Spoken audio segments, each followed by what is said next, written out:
Ladies and gentlemen, good day and welcome to Sumitomo Chemical India Limited Q4 and FY21 earnings conference call. This conference call may contain forward-looking statements about the company, which are based on the beliefs, opinions, and expectations of the company as on date of this call. These statements are not guarantees of future performance and involve risks and uncertainties that are difficult to predict. As a reminder, all participant lines will be in the listen-only mode, and there will be an opportunity for you to ask questions after the presentation concludes. Should you need assistance during the conference call, please signal an operator by pressing star then zero on your touchtone phone. Please note that this conference is being recorded. From the management, today we have on the call Mr. Chetan Shah, Managing Director, Mr. Sushil Marfatia, Executive Director, Mr. Masanori Ozawa, Non-Executive Director, Mr. Kunal Mittal, Senior VP, Planning and Coordination Office, Mr. Praveen Desai, Company Secretary and Compliance Officer, and Mr. Anil Nawal, Chief Financial Officer, Dr. Suresh Ramachandran, Chief Commercial Officer, and colleagues from SGA, their Investor Relations Advisors. I now hand the conference over to Mr. Chetan Shah. Thank you, and over to you, Mr. Shah. Thank you. Ladies and gentlemen, a very good afternoon to all of you. I hope you and your family members are staying healthy and safe in this unprecedented challenging times.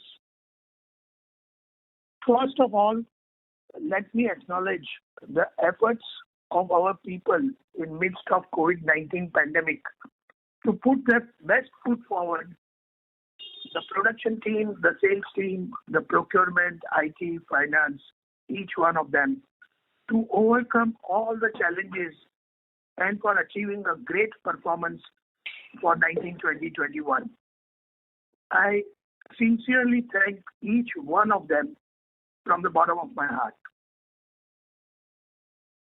In addition to all the members who had attended the last investor call in November 2020, we have a new member joining the call today from our side, Dr. Suresh Ramachandran, who has recently joined the company as Chief Commercial Officer, leading various sales and marketing functions.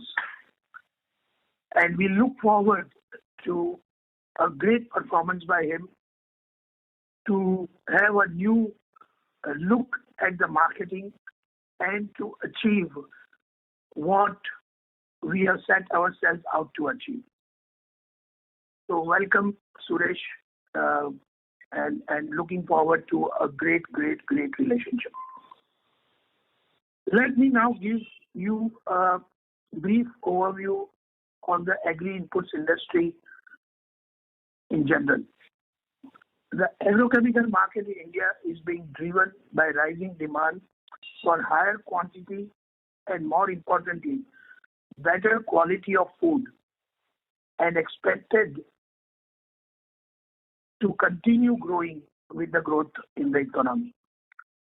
However, the average per hectare consumption of agrochemicals in India is, as I have said this before as well, is about 1/10 of the USA and UK, further lower as compared to Japan and China.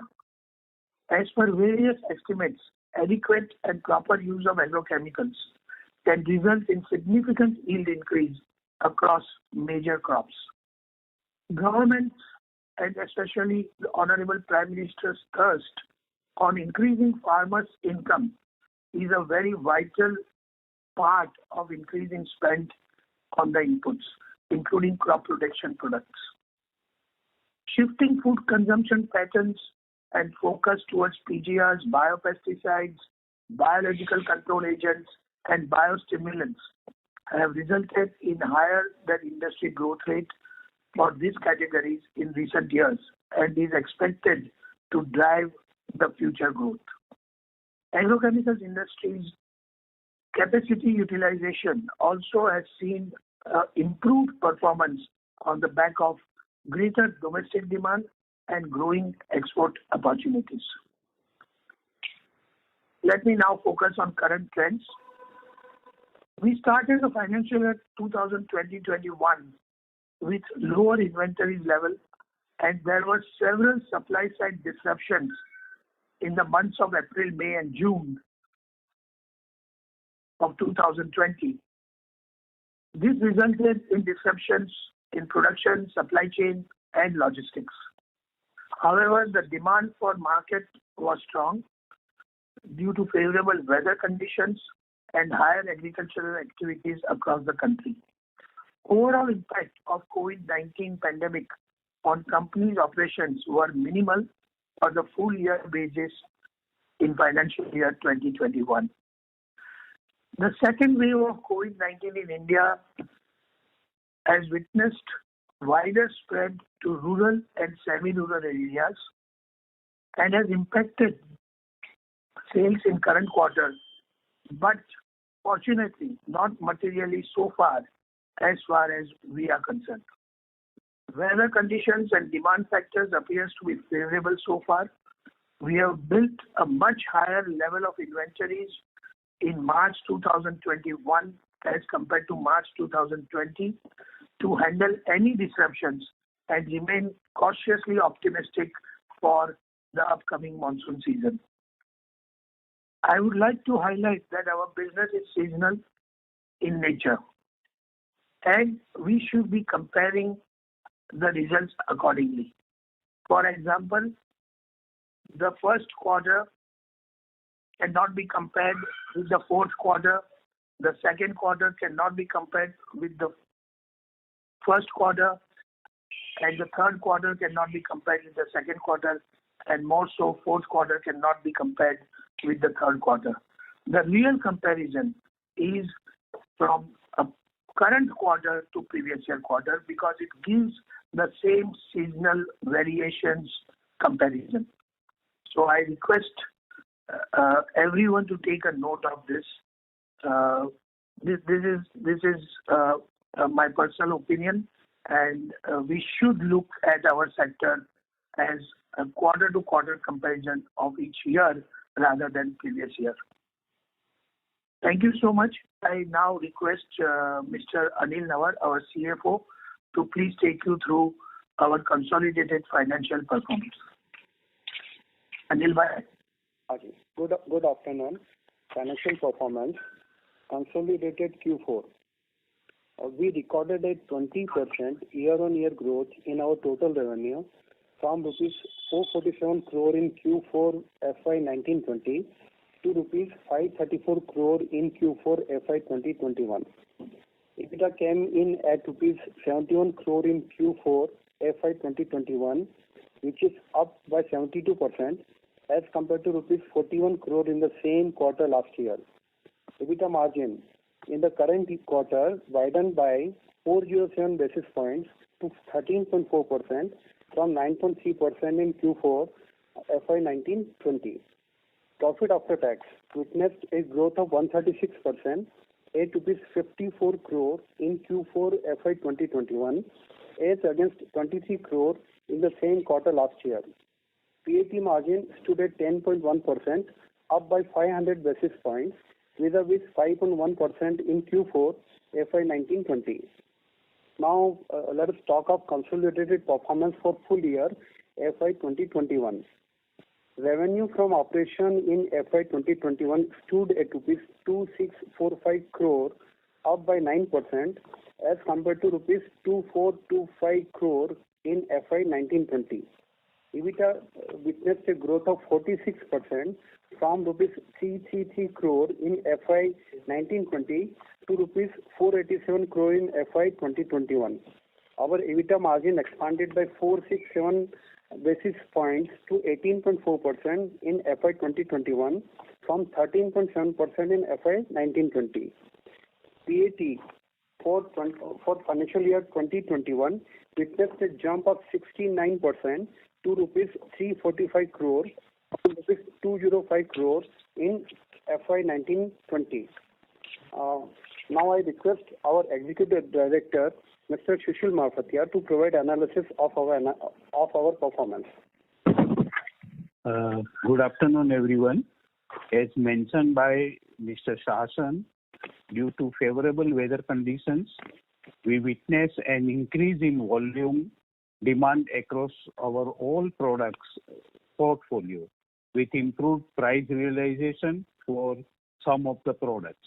If we look at segment-wise breakup of our total revenues in financial year 2021, insecticides product contributed 45%, herbicide product contributed 19%, PGR and fungicides each contributed 11% each.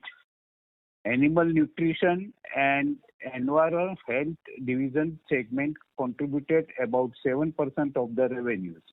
Herbicides and PGR segments, which are high growth potentials and margin contributing segments, witness higher growth as compared to other segments.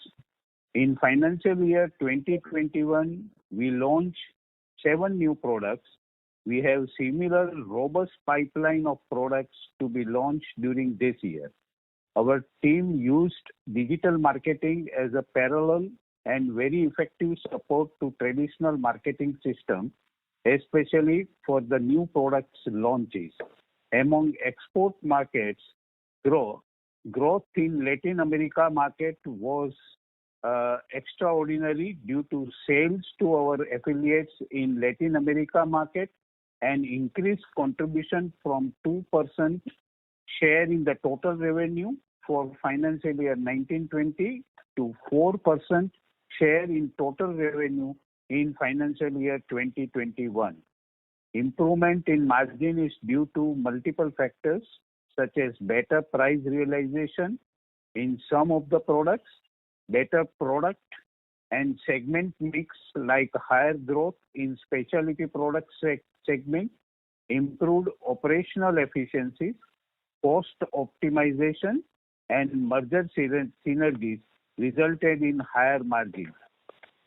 Working capital position. We have improved collection to 3139 crores in 2021 as compared to 2776 crores in the same period last year.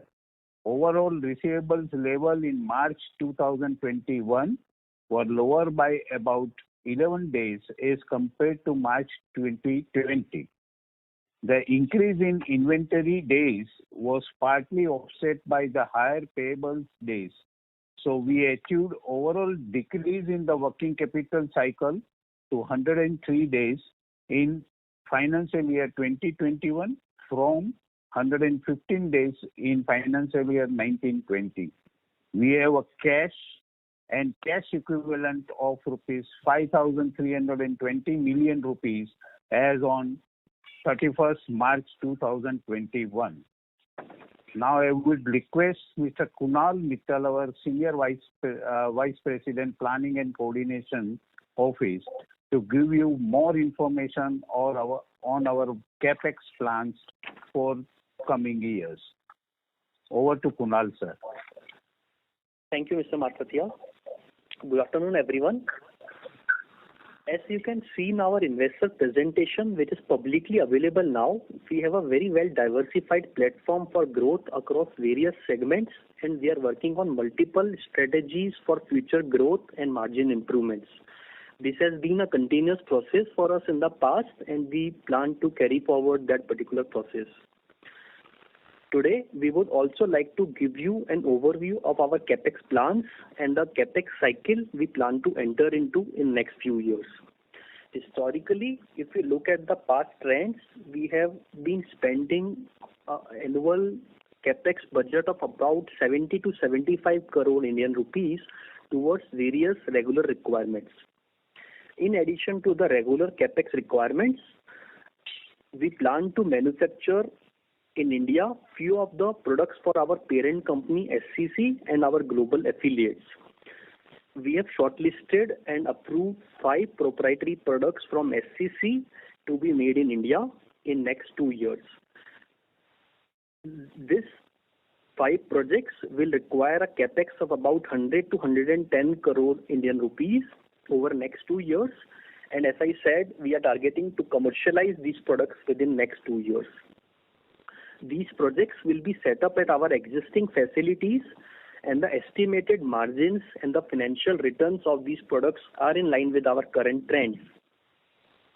As these products are growing globally, we have potential to further enhance capacities for these products in medium to long term once the initially approved capex cycle is completed in next 2 to 3 years.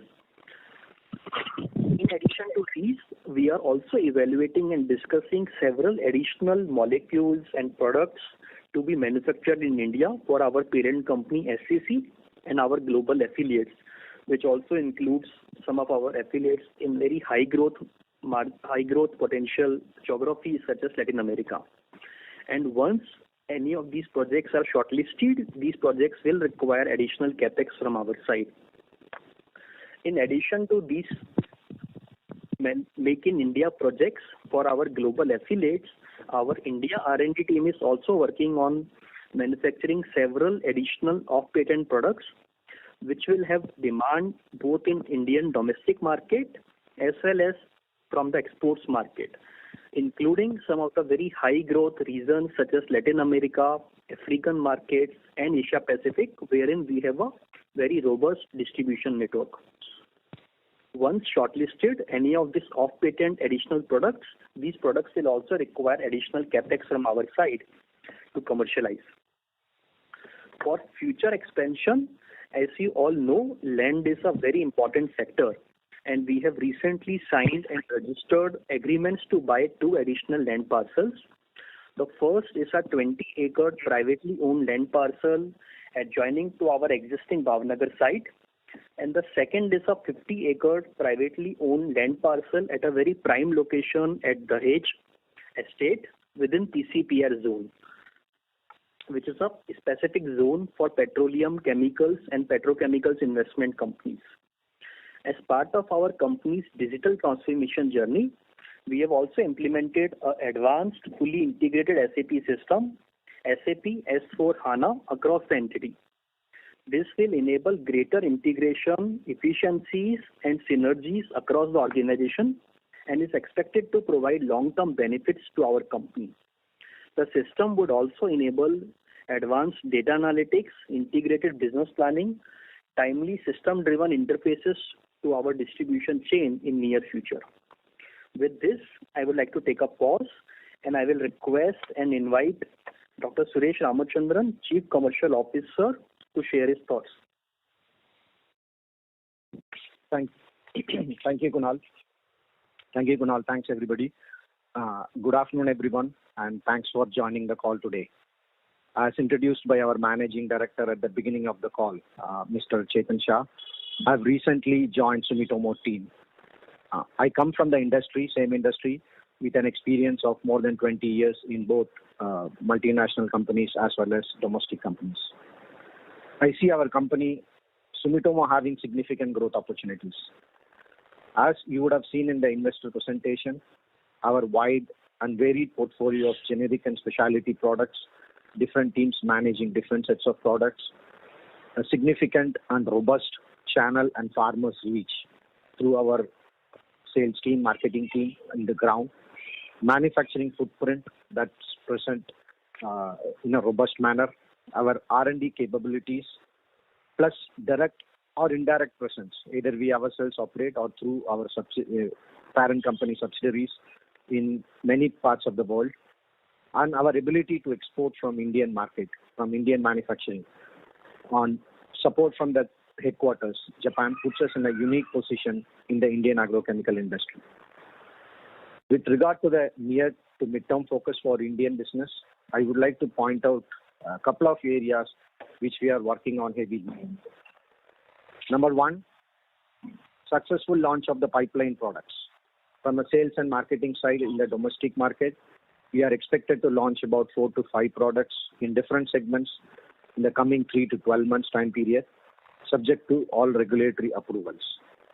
These new launches will aid in our growth, apart from the growth of the existing portfolio of products. Second point, as legacy companies, ex-ECCL and ex-Sumitomo had different systems and processes. We are spending quite a bit of time to integrate the systems and processes, which is expected to improve the efficiency and productivity of the overall organization across different levels. With the implementation of SAP HANA 4 recently, this journey has already started. The third and most important thing is digitalization. We are evaluating, and also some of it have already been implemented, of various digital technologies in all possible areas. For example, reaching out to the distributors, reaching out to the farmers, inventory management. So all of these things we are looking at wherever it is possible to deploy digital technologies. We are evaluating it, and some of the processes we have already started it. We aim to focus more on high growth, stable and high profitable segments such as herbicides, PGRs, and biorational products, and have increased the product offerings for both Kharif as well as Rabi to reduce the seasonality in the business. Overall, we are on growth path and plan to capitalize on our opportunities based on our strengths to deliver the growth. So with that, I turn it back to Kunal and the organizers. Thank you very much. Thank you, Dr. Suresh. So we can open the line for Q&A now. Thank you very much. We will now begin the question and answer session. Anyone who wishes to ask a question may press star and 1 on their touchtone telephone. If you wish to remove yourself from the question queue, you may press star and 2. Participants are requested to use handsets while asking a question. Ladies and gentlemen, we will wait for a moment while the question queue assembles. Reminder to the participants, anyone who wishes to ask a question may press star and 1 at this time.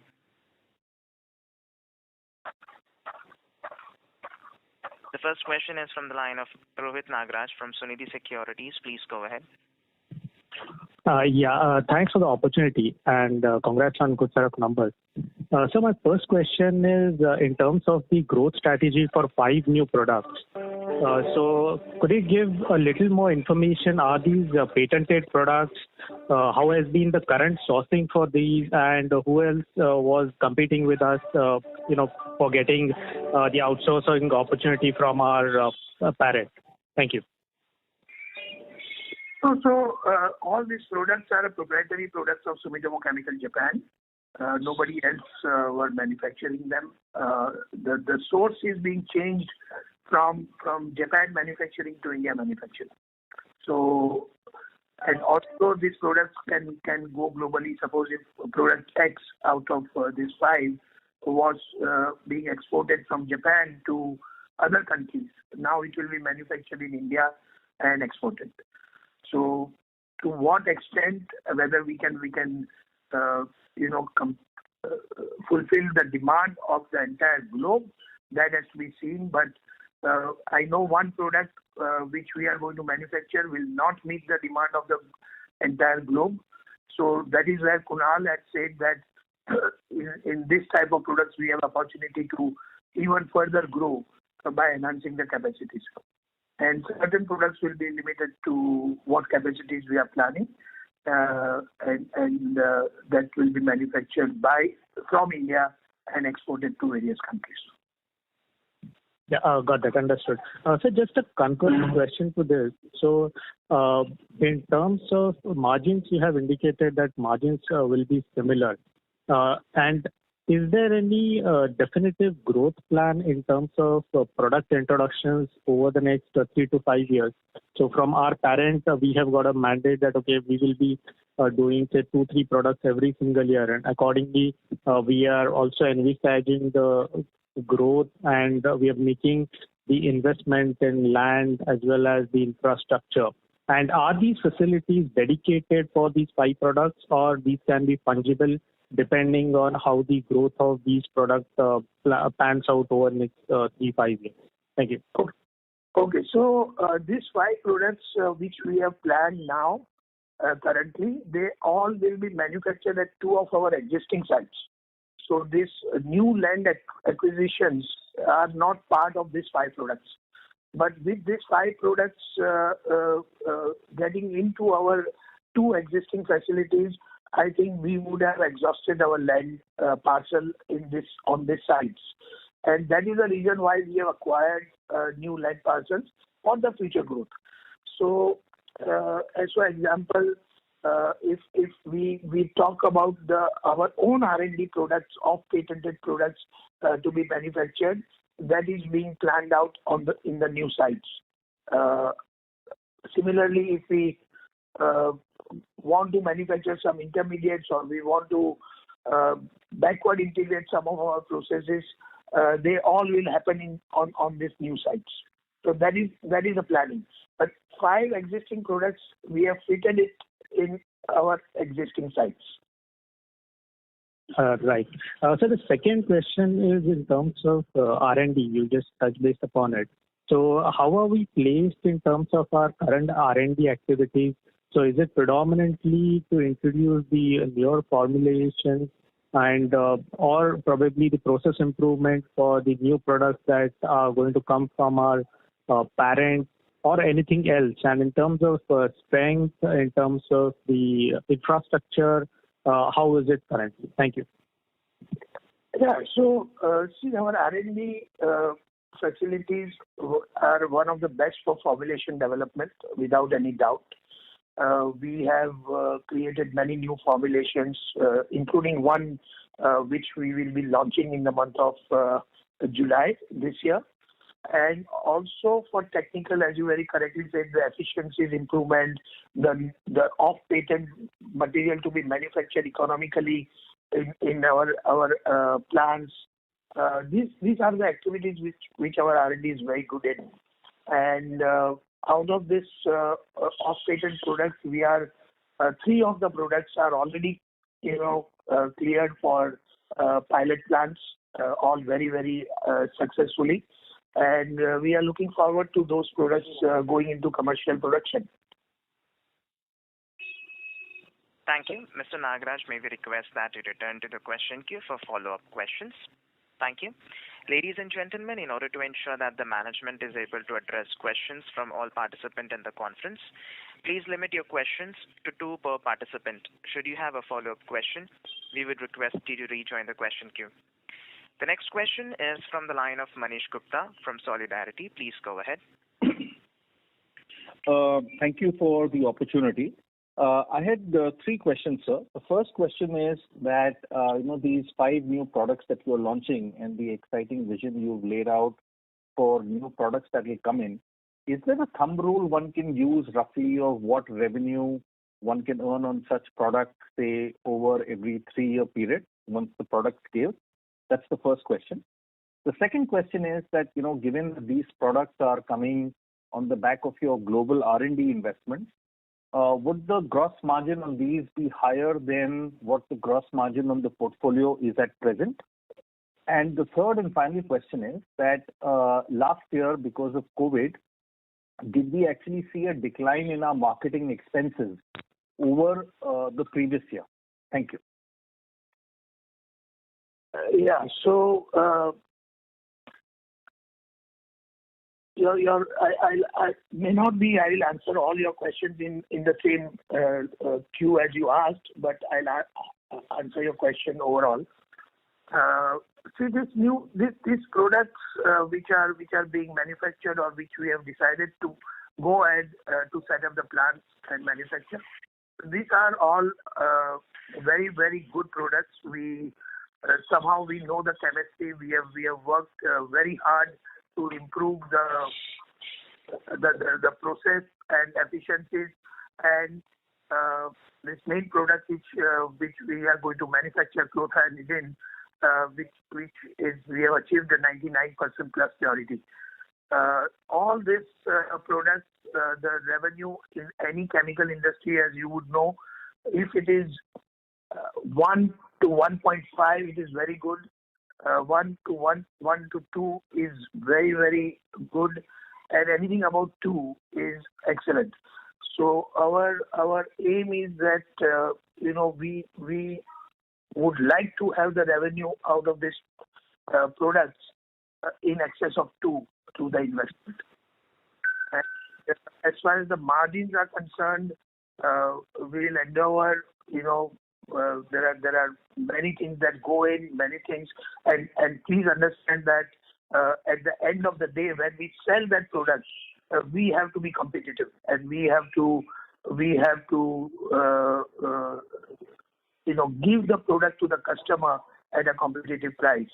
So our view is that we will definitely endeavor to maintain our gross margins in all these products to the current levels, and of course our aim will be to increase this margin.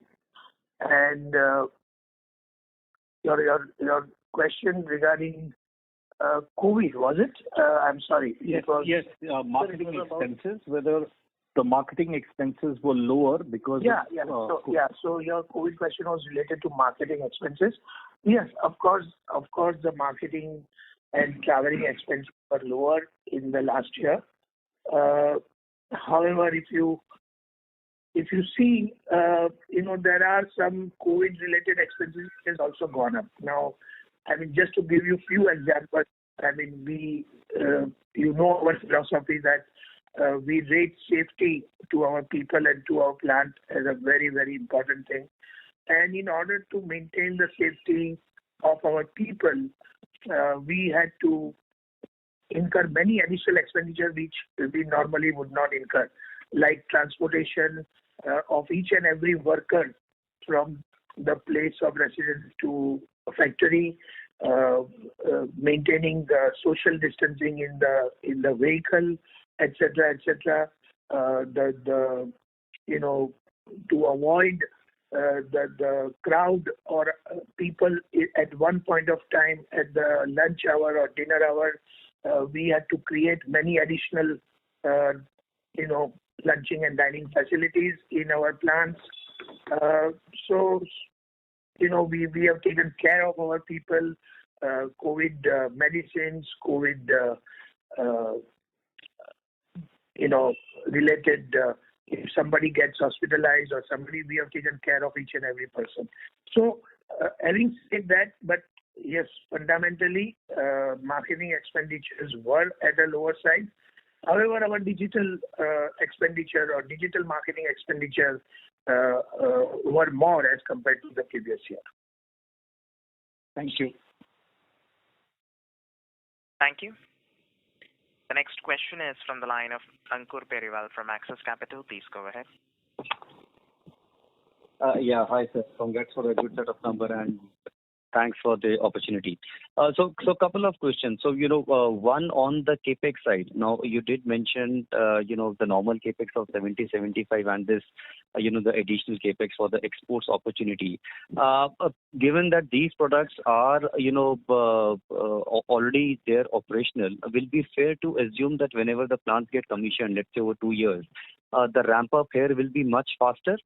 And accordingly, alluding to your explanation, wherein probably one product there could be even further growth potential, we will be ramping up capacities accordingly. Will that be a fair assumption?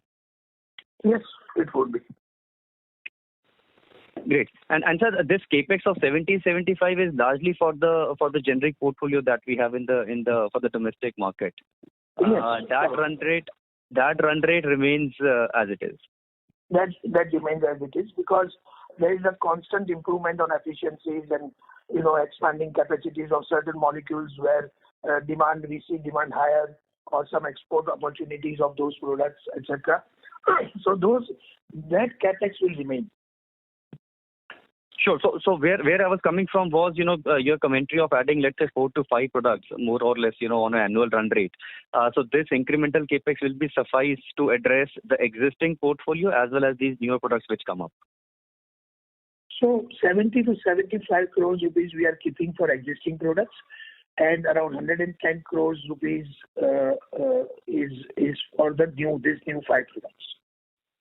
The export. So total capex will be 175, but yeah, it will be in that range. Sure. And just on the...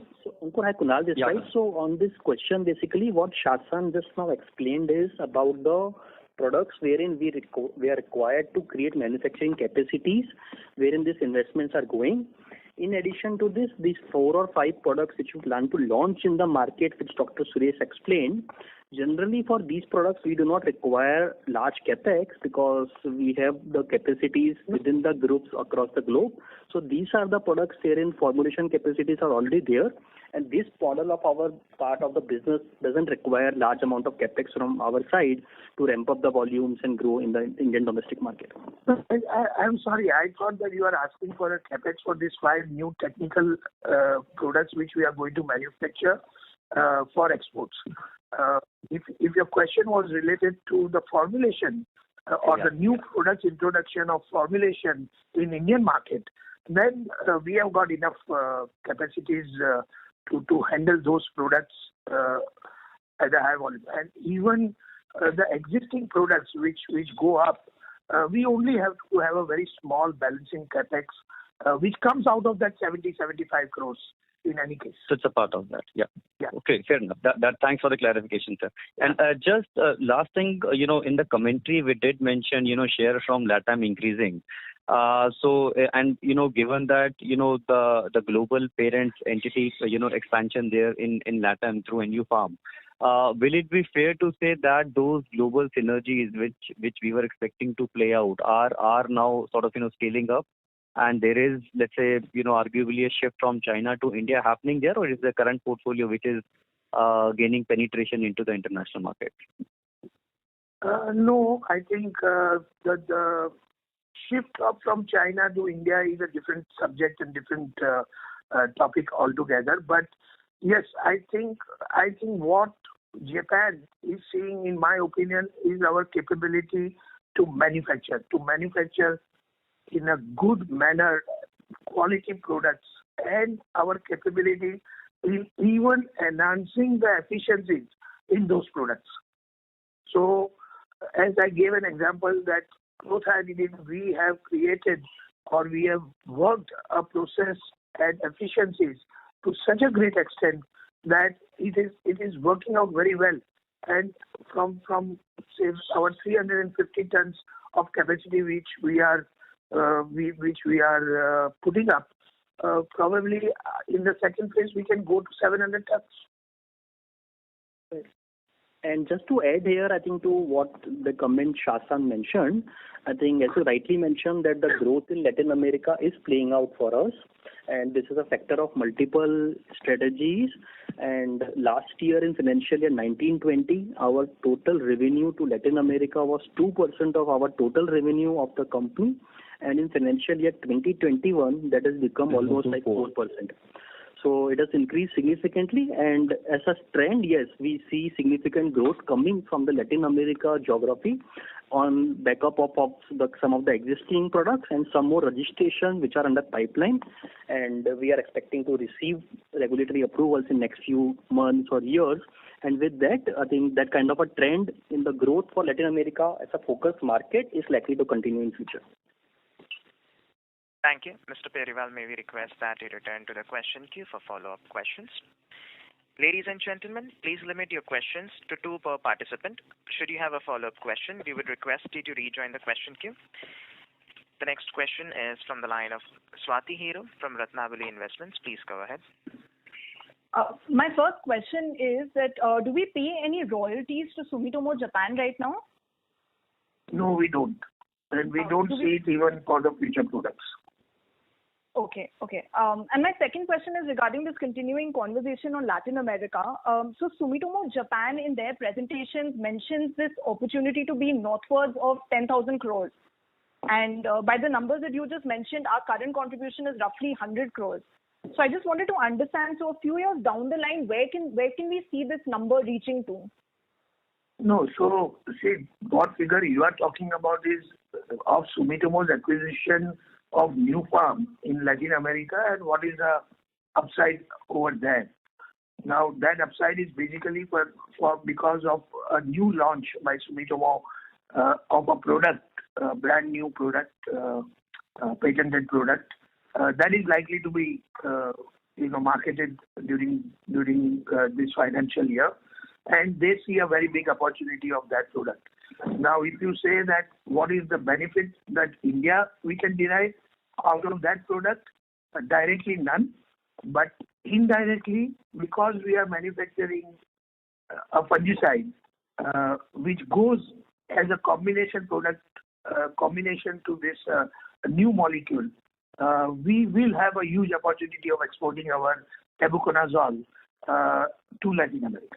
If this product becomes very big, we are into our current capacity will not be good enough. So we are planning to increase our capacity to double of existing capacity in our new land parcel in coming time.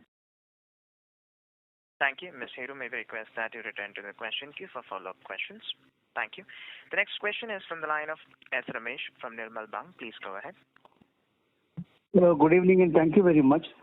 So if you go back to the 5 proprietary products to be supplied to SCC, what is the status on the requirement for registration? Because if you have to export to other markets, you will need registration. So what is the status of the requirement of registration for the proprietary products?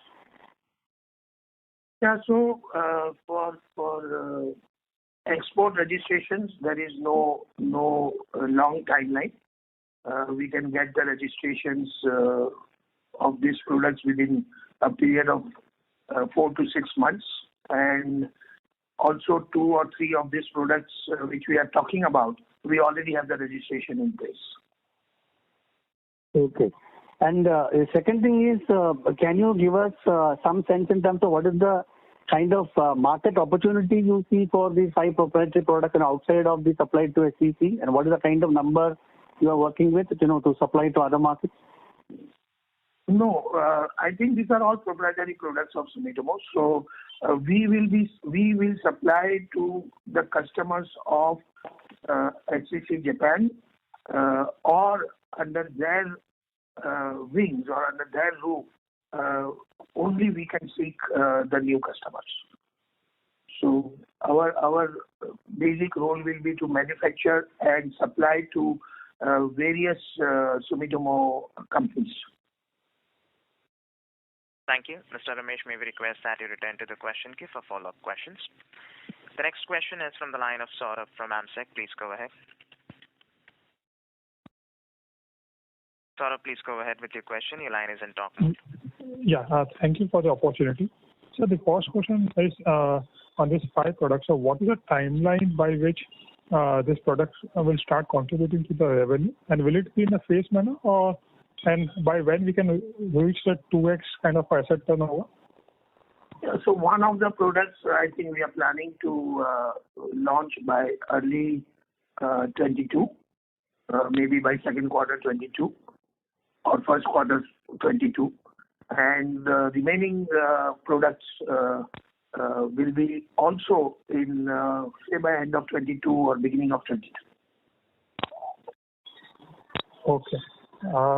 And the second question is on glyphosate. So what is your take on overall global demand supply situation right now? And are you facing any supply situation in terms of raw material issues for glyphosate? No, we are not facing any issue on procuring the raw materials. Yes, you are very right that glyphosate situation has gone absolutely berserk in China and the world, and the prices are constantly rising. So are the raw material prices on an upswing. However, we are quite well covered. At least till the month of September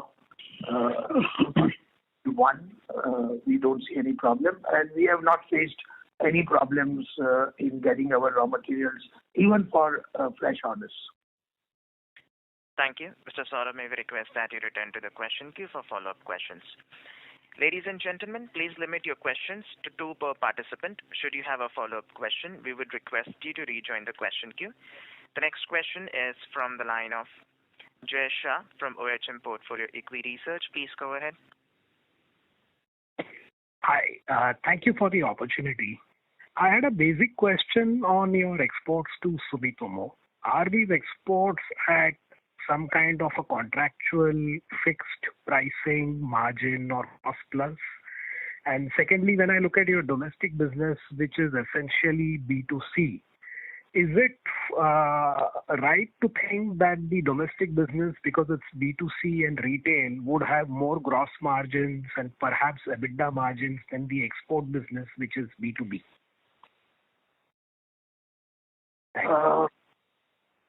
As far as margins are concerned, I think our export margins and domestic margins are not very at a variance. Yes, certain brands which we sell B2C in domestic markets, specialty products, etc., could have higher margins, but the average margins of exports are also as good, because our export portfolio also includes the brand sales. It is not only active ingredients, but we have very robust brands in many of the markets where we sell our formulated branded products. So the margins are quite equitable as far as exports and the generic margins in domestic market are concerned. And I'm sorry, I missed your first question. Yeah, on pricing, whether is there a contractual agreement on?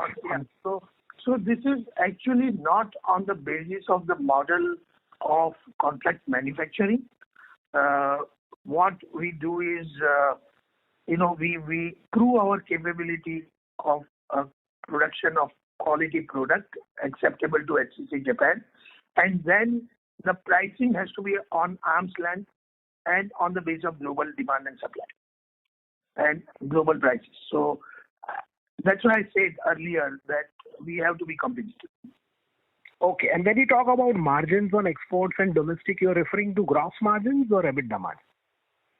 No, I'm talking about gross margin. Gross margin. Okay. Thank you very much. Thank you. Thank you. The next question is from the line of Faisal Hawa from HG Hawa and Company. Please go ahead. Yeah, my question to the management is, how do we see this opportunity, shaping up for local supplies also? And another question is that this is there any target of volume growth for us for the next 5 to 6 years from the Japanese management? I wouldn't be able to quantify that answer, but if you look at our overall strategy of new introduction of products in domestic markets, expanding our reach in the global market, manufacturing products for HCC and their affiliates, manufacturing products of off-patent products, introducing new combination products, etc. I think we are looking at a very good. We feel we are on a very good wicket to bet on for a sustainable period of time and keep on growing our business. So the key resource areas of top management are fixed by the Japanese management, and if at all, if you could share, what they are as a proportion.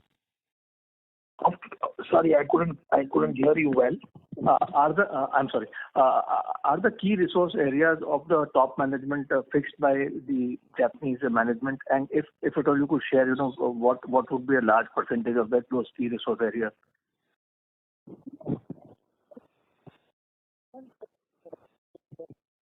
So I think what we understand from your question is about you are saying what kind of involvement our parent company SCC has in our resource planning and the company planning.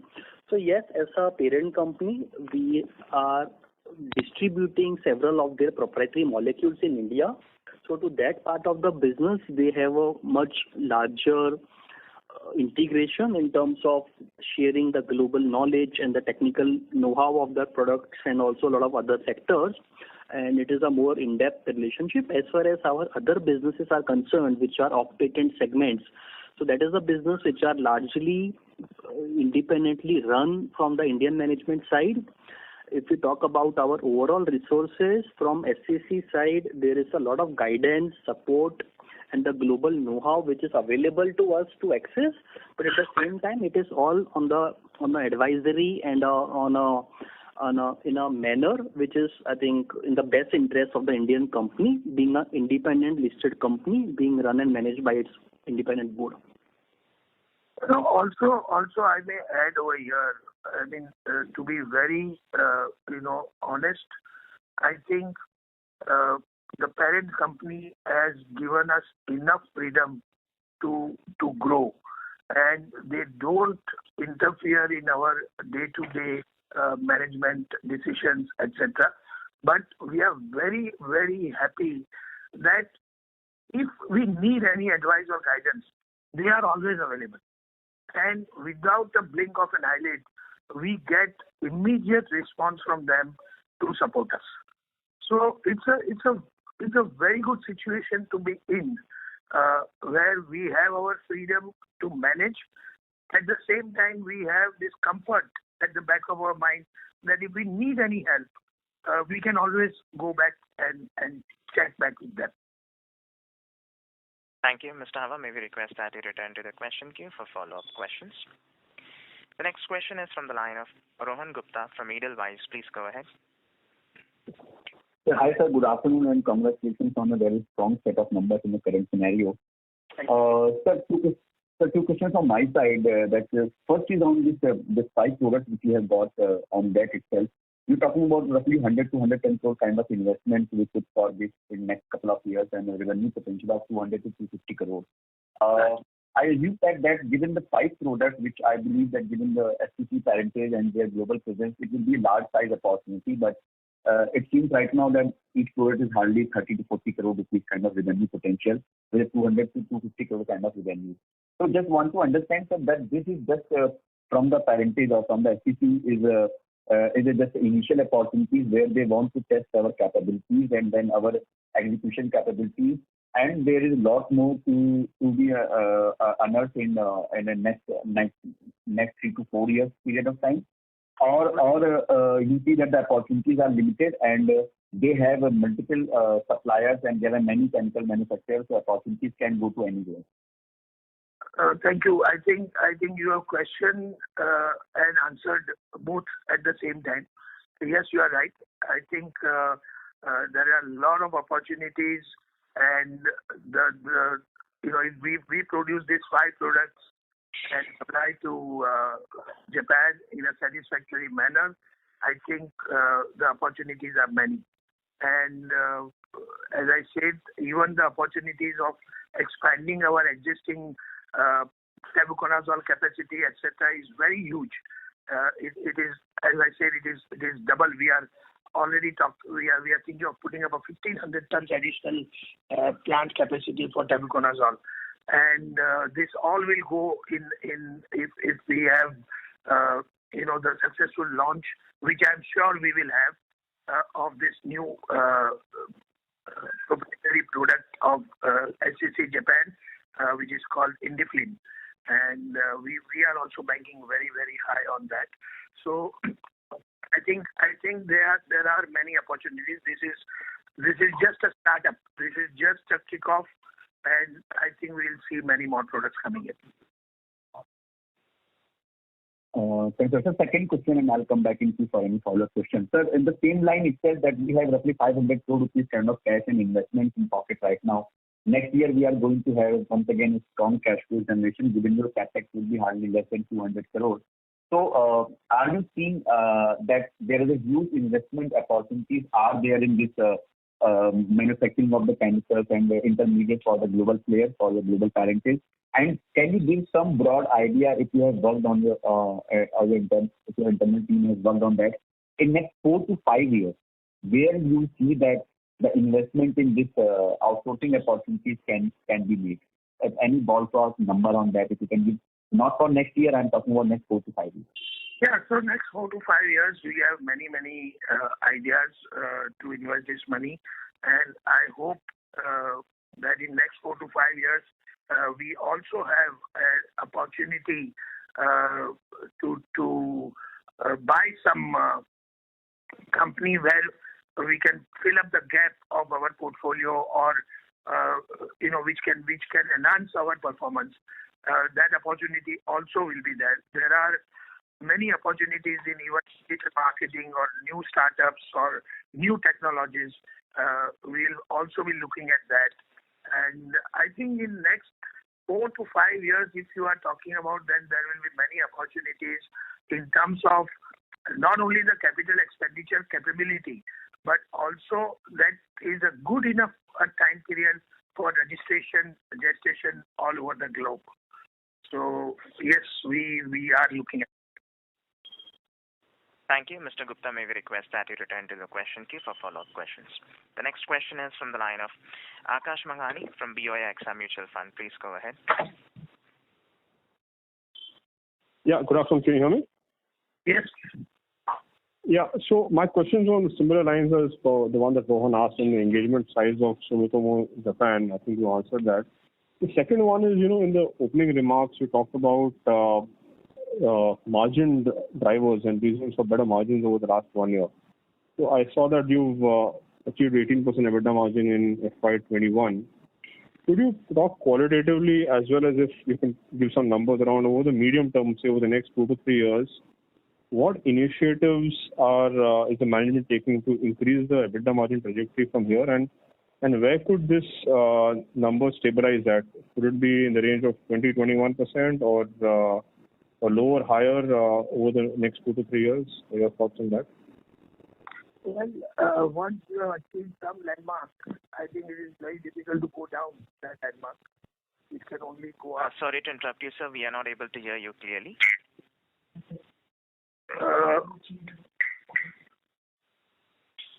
Can you hear me now? Yes, sir. Please go ahead. Yeah, so I was saying that once you achieve a particular landmark, it's very difficult to go down that landmark figure. So yes, our endeavor will be to maintain or increase these margins. And again, as a very general statement, whatever I have been saying, that all that we are doing is going to help towards that goal of maintaining or increasing the margins. What initiatives is the management taking to increase it? Is it going to be more of the product mix change, more towards the product mix change is a very important aspect of this. We are concentrating on high growth, high margin products like plant growth regulators, etc. Even herbicides we are concentrating quite a bit, and our unique way of marketing, as I've said maybe before, I don't know if you were present that time, is to have a very specific use of our products for a particular crop. So we develop our products and go to the farmer, go to the market for a very specific problem solution to the farmer. And once the farmer uses that product for that particular problem solving, they are convinced about the efficacy and they continue to buy our products. So that is a very unique SOP that we have, and our ability to reach the farmer and to demonstrate a particular crop protection in a particular crop against particular pest or disease or weed is a very unique SOP for us. And this is what is helping us to continuously grow our volumes, margins, and the overall performance of the company. Thank you. Ladies and gentlemen, we will take the last question from the line of Amar Maurya from Alpha Accurate Advisors. Please go ahead.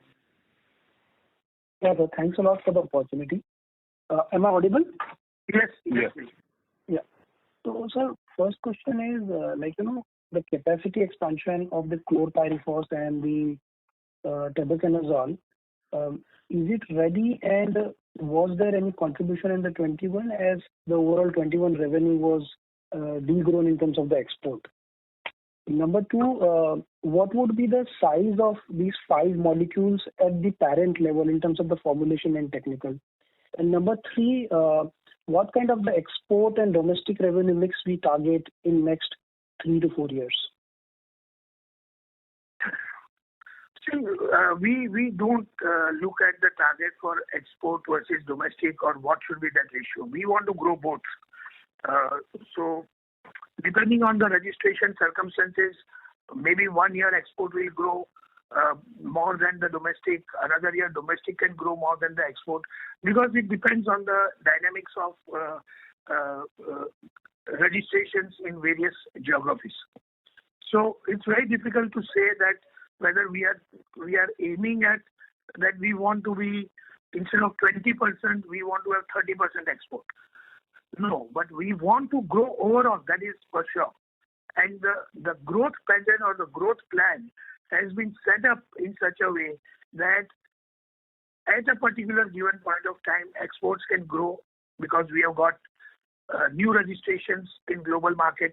Like we are having, I think we are planning to have 8 registrations in various geographies for exports this year. We have got some 4 or 5 in the end of last financial year. So that will come. And to your question about whether in 2021 we have got any revenues from this increased capacities or anything, the answer is no. We have increased our existing tebuconazole plant, which was historically 700 tons, to around 1350 tons now. So in the current year, we plan to manufacture up to 1350 tons. And then as a second step, we are planning to double it in one of our new sites. So does that answer your question? And sir, one last, what is the size of these 5 molecules which we are going to manufacture? The formulation or the technical overall size at the parent level, and all these 5 molecules are going to come in the phased manner, or they are going to come all at once? No, so one of them will come earlier than the rest, and the rest of them will come all at one time, because that's a common plant that we are building. We are erecting, and so those molecules will come at one time. The one molecule out of those 5 will come at an earlier stage. Okay, and sir, the one I wouldn't know the size of formulation market or in terms of dollars or something, but yes, we have we have the tonnage information, that what sort of tonnage is consumed by them. So say this 350 tons which we are putting up the plant will only meet maybe around 1/3 of the requirement of Sumitomo in that molecule. So that is why I said that we have an opportunity to double it very easily in the second phase. And 350 tons per month, right, sir? No. It's 350 tons per annum. Okay. You were saying something. Yeah, and the rest of the 4 products, I think that is, as far as my understanding goes, that will be almost the entire requirement of Sumitomo Chemical Japan will be manufacturing, or will be putting up the capacities for the entire requirement. Oh, thank you. Thank you, sir. Thank you.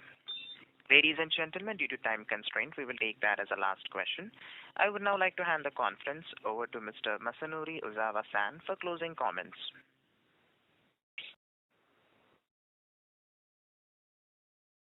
Sure. Thank you very much for joining this conference call.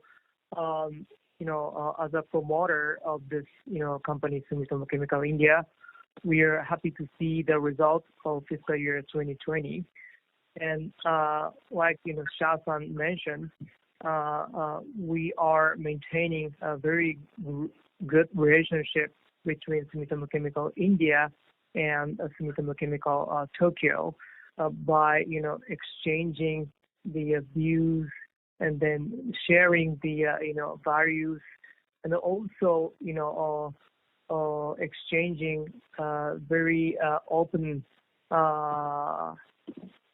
ideas, and then opinions, thoughts, and then that will continue on. So please expect that we are going to make very good growth in the future. So again, thank you very much for joining this meeting. Thank you. Ladies and gentlemen, on behalf of Sumitomo Chemical India Limited, that concludes this conference. Thank you for joining us, and you may now disconnect your lines.